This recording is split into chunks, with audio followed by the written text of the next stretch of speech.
75% des Français souhaitent pouvoir travailler le 1er mai, à condition qu'on leur en laisse la liberté. Ce chiffre, il est loin d'être anodin. Il vient bousculer un symbole fort, presque sacré en France, la fête du travail, journée historiquement dédiée aux luttes sociales, aux droits des travailleurs et au repos. Mais aujourd'hui, une réalité s'impose. Une majorité de Français ne veut plus forcément qu'on décide à leur place. Car derrière ce débat, il y a une question simple, presque brutale. Est-ce que l'interdiction de travailler le 1er mai protège vraiment les travailleurs, ou est-ce qu'elle les empêche de choisir?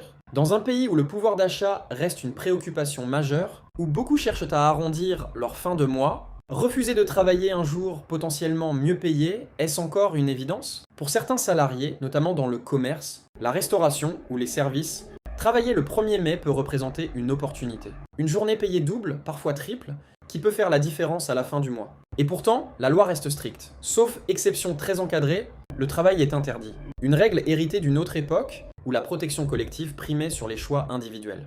Alors forcément, quand une proposition émerge pour assouplir cette règle, le débat s'enflamme. D'un côté, ceux qui défendent une liberté supplémentaire, laisser chacun décider s'il veut travailler ou non.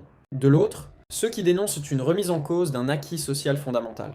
Car pour eux, ouvrir la porte au travail le 1er mai, c'est risquer une pression implicite sur les salariés, surtout les plus précaires. Mais ce qui fait aujourd'hui polémique, ce n'est pas seulement le fond du débat, c'est aussi la manière dont il a été tranché. Une fois encore, le gouvernement a reculé. Face à la menace d'une censure politique, notamment portée par le Parti socialiste, l'exécutif a préféré renoncer. Résultat, la réforme ne verra pas le jour, du moins pour l'instant.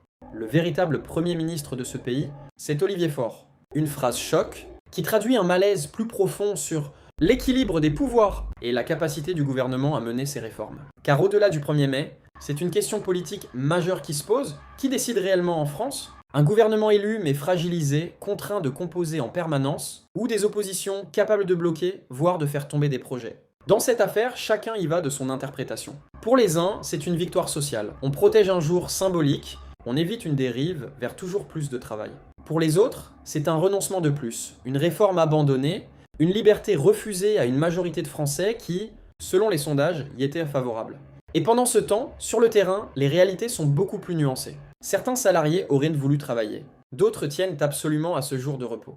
Et beaucoup, au fond, ne demandent qu'une chose, avoir le choix. Alors la vraie question est peut-être là, dans une société moderne, est-ce que protéger les travailleurs, c'est leur imposer une règle unique? Ou leur donner la liberté de décider, avec des garanties solides pour éviter les abus? Le débat est loin d'être terminé. Il touche à des valeurs profondes, le travail, la liberté, la protection sociale, le rôle de l'État. Et il révèle aussi une fracture entre une vision collective héritée du passé et une aspiration individuelle de plus en plus forte. Une chose est sûre, ce sujet ne disparaîtra pas. Il reviendra, encore et encore, tant que la question du pouvoir d'achat et du choix individuel restera centrale dans la vie des Français.